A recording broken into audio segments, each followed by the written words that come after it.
नमस्कार. दुसऱ्या दिवसाची कथा आहे हयग्रीव अवतार कथा. हयग्रीव अवतार कसा झाला? ऋषीमुनी सुज्जींना म्हणाले, आमच्या चित्तामध्ये शंका निर्माण झाली आहे. विष्णूचं शिर धडावेगळं झालं आणि त्यांना घोड्याचं शिर बसवून हयग्रीव अवतार झाला. तर वेद ज्या विष्णू भगवंताचं स्तवन करतात, सर्व देवता ज्यांच्या आश्रयाने राहतात, जे आदिदेव आहे, जगताचे स्वामी आहेत, असे जे सर्व कारणांचे कारण आहे श्रीहरी विष्णू, त्यांचं शिर कसं काय तुटलं, अशी आमच्या मनात शंका आहे. तर सुज्जी म्हणाले, एकाग्र चित्ताने तुम्ही हयग्रीव अवताराची कथा ऐका. तर एकदा काय झालं, श्रीहरी विष्णूंनी 10,000 वर्ष युद्ध केलं आणि त्या युद्धानंतर ते खूप थकले आणि एका समतल शुभ जागी ते पद्मासन घालून बसले. आधार म्हणून त्यांनी काय केलं, त्यांचं जे धनुष्य होतं, प्रत्यंच्या लावलेलं धनुष्य होतं, तर ते त्यांनी आधार म्हणून त्याचं एक टोक आपल्या मानेखाली ठेवलं गळ्याशी आणि दुसरं टोक खाली वाळूमध्ये गेलं ते जमिनीत, आणि त्याचा आधार घेऊन ते असे झोपले. धनुष्याचा आधार घेऊन बसल्या बसल्यास ते पद्मासन घालून झोपले. आता थकल्यामुळे त्यांना 10,000 वर्ष युद्ध केल्यामुळे त्यांना गाढ निद्रा लागली. आता इकडे काय झालं की ब्रह्मदेव, शंकर, इंद्र, इतर देवता हे सर्व श्रीहरी विष्णू यांना देवकार्यासाठी सांगायला आले की श्री यज्ञ करायचा आहे, तर देवकार्यासाठी ते त्यांना भेटायला आले. पण त्यांनी पाहिलं की वैकुंठात तर श्रीहरी विष्णू नाही आहेत. मग तेव्हा त्यांनी आपल्या ज्ञानदृष्टीने, ज्ञानचक्षुने पाहिलं देवतांनी की श्रीहरी विष्णू कुठे आहेत. मग ते जिथे श्रीहरी विष्णू गाढ निद्रेत बसले होते पद्मासनात, तिथे ते समुद्रकिनारी आले. पाहतात तर विष्णू निद्रामग्न. मग आता त्यांचं उठायचं चिन्ह दिसेना. मग आता सर्व म्हणाले की, इंद्र म्हणाले की श्रीहरी विष्णूंना तर आपल्याला जागं करावं लागणारच आहे, कसं जागं करायचं त्यांना, सगळ्यांनी विचार करा. शंकर भगवान म्हणाले की श्रीहरी विष्णूंना जागं केलं, कोणालाही गाढ निद्रेतून जागं केलं तर त्याचं पाप लागतं. पण कर्तव्य, यज्ञ कर्तव्य आहे, यज्ञ करायचा आहे, तर त्यांना जागं करणं पण महत्त्वाचं आहे. मग आता हे ऐकताच ब्रह्मदेवांनी काय केलं, वाळवी ही जी शेवटची 84 लाख योनीमधली योनी आहे, त्यांनी वाळवीला निर्माण केलं आणि जिथे जमिनीमध्ये त्या धनुष्याचं दुसरं टोक त्या वाळूमध्ये होतं, तिथे त्यांनी ते टाकलं, वाळवीला टाकलं. आणि त्यांनी वाळवीला सांगितलं की तू हे धनुष्याची दुसरं टोक थोडंसं खा, म्हणजे काय होईल की ते धनुष्य थोडं खाली जाईल वाळू आणि मग ते जागे होतील.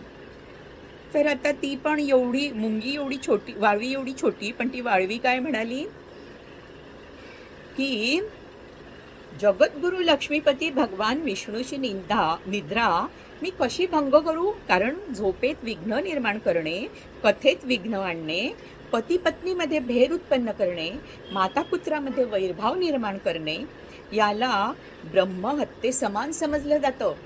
मी भगवान विष्णूचं निद्रासुख का हिरावून घेऊ, आणि मी त्यांचं निद्रासुख, मी जर हे धनुष्याचं टोक जरी खाल्लं, त्यांची निद्रा भंग जरी केली, तरी मला काय मिळेल.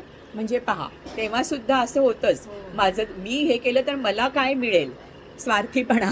तर धनुष्याचा अग्रभाग खाऊन, तेव्हा अग्रभाग खाऊन मला काय मिळेल. तेव्हा ब्रह्मदेव म्हणाले, यज्ञामध्ये आहुती देताना जे हव्य आजूबाजूला पडेल यज्ञाच्या, त्याला तू स्वतःचा भाग समज, तू ते खा. आता तू लवकर तुझं कार्य कर. धनुष्याचं अग्रटोक ते जे वाळूमध्ये रुतलेलं होतं, ते त्या वाळवीने खाल्लं. तिने ते टोक जरा जास्तच खाल्लं. त्याच्यामुळे काय झालं, ती जी दोरी होती प्रत्यंच्या धनुष्याला बांधलेली, ते टोक खाल्ल्यामुळे ती तुटली आणि धनुष्य सरळ झालं आणि ते जोरात त्यांच्या हिच्यामध्ये तो वरचा भाग धनुष्याचा घुसला आणि त्यांचं मानेपासून त्यांचं जे शिर होतं ते तुटलं आणि धक्क्याने, त्या जोराच्या धक्क्याने धनुष्याच्या ते दूर लवण सागरात जाऊन पडलं. त्यांचं कवच कुंडलांसह सगळं शिर दूर जाऊन पडलं. आता धरणी हादरली, अंधार पसरला, भीषण ध्वनीने सगळे देवगण भयभीत झाले, समुद्र अस्वस्थ झाला, जलचर व्याकुळ झाले, पर्वत कंपित झाले, वारे सुटले. थोड्या वेळाने घोर अंधकार शांत झाल्यावर ब्रह्मदेव, शंकर, विष्णू भगवंताचे मस्तकहीन शिर पाहून स्तब्ध झाले. सर्व देव घाबरले, म्हणाले, देवा तू सर्वांचा देव. ही कोणती शक्ती की ज्याच्यामुळे सृष्टीचं पालनपोषण करणाऱ्याचंच शीर धडा वेगळं झालं. सर्व देव चिंतातूर आणि शोकाकुल झाले. ही कोणती दिव्य शक्ती आहे ज्यामुळे तुझे मस्तक धडा वेगळे झाले. ब्रह्मदेव स्वतःला दोषी मानू लागले. तेव्हा बृहस्पती देवांना म्हणाले की याच्यामागे काहीतरी अघटित घडणार असेल, काही कारण असेल. आपण ते जाणू शकत नाही, आपल्याला ते माहीत नाही. पण जी देवी आहे ती देवीला हे नक्की माहीत आहे. कालगतीने आता जे काही घडलं, शुभ अशुभ, जे काही प्रारब्ध आपल्याला असेल ते भोगावं लागेल. हे बा, प्रारब्ध कसं भोगावं लागतं? देवी भागवतामध्ये हे असंच एक आख्यानातून दुसऱ्या कथा आख्यानं येतात. भीष्म जेव्हा शरपंजरी पडले, त्याच्यानंतर देवकीला पुत्रवियोगाचं दुःख झालं, बाळकृष्णाला कारागृहात जन्मावं लागलं, रामाला वनवास भोगावा लागला. या संसारात सर्वांनाच त्यांच्या पूर्वसंचित जे प्रारब्ध असतं त्याचा सामना करावाच लागतो. शोक करू नका. ही महामाया मा भगवती जी या संपूर्ण ब्रह्मांडाला चालवते, ती ज्ञानरूप पुरातन देवी आहे. तिचं आपण ध्यान करू, तिची आपण आराधना करू, तिची आपण स्तुती करू, म्हणजे ती आपल्या प्रसन्न होईल आणि ती आपल्याला काय करायचं ह्याचं मार्गदर्शन करेल. आणि अशा प्रकारे सर्वांनी जगतजननीचं चिंतन करायला सुरुवात केली. सर्व वेदांनी, चारही वेदांनी तिचे स्तवन केले. हे माते, ओममध्ये अर्धमात्रा तू आहे. भू भुव स्वह आदी व्याहुती तू आहेस. जया विजया धात्री लज्जा कीर्ती स्पृहा सर्व काही तूच आहेस. माते, ब्रह्मा शंकर विष्णू इंद्र अग्नी सूर्य सर्व भुवनांचे स्वामी माते तूच निर्माण केलेस. माते, तू एकटीच या मिथ्या जगताची उत्पत्ती करते. तुझ्यामुळेच हे जग जे नाही ते दृश्यमान स्वरूपात दिसतं सगळ्यांना. हे माते, या जगताचं कारण स्वरूप तू आहे. हे कार्यही तुझंच आहे, तरीही तू इच्छारहित आहे. माते, तुझ्या गुणांचे आणि प्रभावाचे वर्णन आम्ही काय करू. हे माते, तूच आम्हाला या संकटातून मार्गदर्शन कर. चारही वेदांनी मनुष्य रूपाने तिची स्तुती केल्यानंतर ती अतिशय प्रसन्न झाली आणि ती गुणातीत भगवती प्रसन्न झाली. आकाश स्थित अशरीरी रूपामध्ये ती शुभवाणीने देवी म्हणाली, वेदांच्या भावपूर्ण स्तवनाने मी प्रसन्न झाली. मनुष्य लोकात जे प्राणी या स्तुतीने माझी आराधना करेल, पाठ करेल, त्याच्या सर्व मनोकामना पूर्ण होतील. देवी म्हणाली, हे देवतांनो, तुम्ही विष्णूच्या शिरच्छेदाचं कारण जाणून घ्या.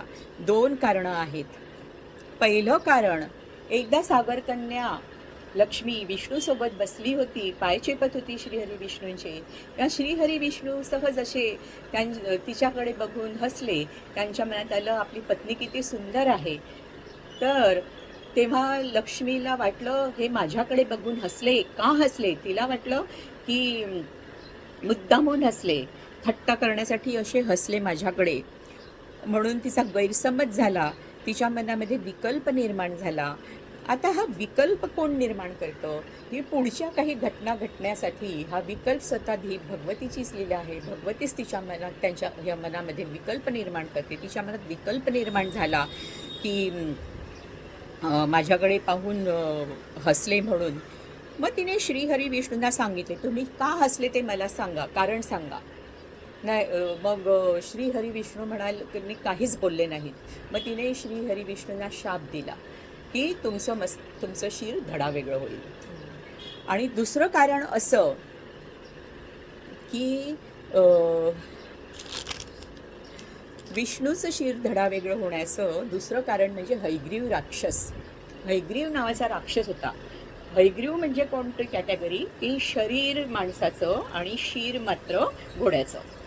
तर तो हयग्रीव राक्षसाने भगवतीची 1000 वर्ष तपश्चर्या केली, खूप तपश्चर्या केली आणि देवी अखेर त्याला प्रसन्न झाली. त्याने तमस शक्ती रूपात तिची तपस्या केली, त्याच्यामुळे त्याच रूपात ती त्याला प्रसन्न झाली.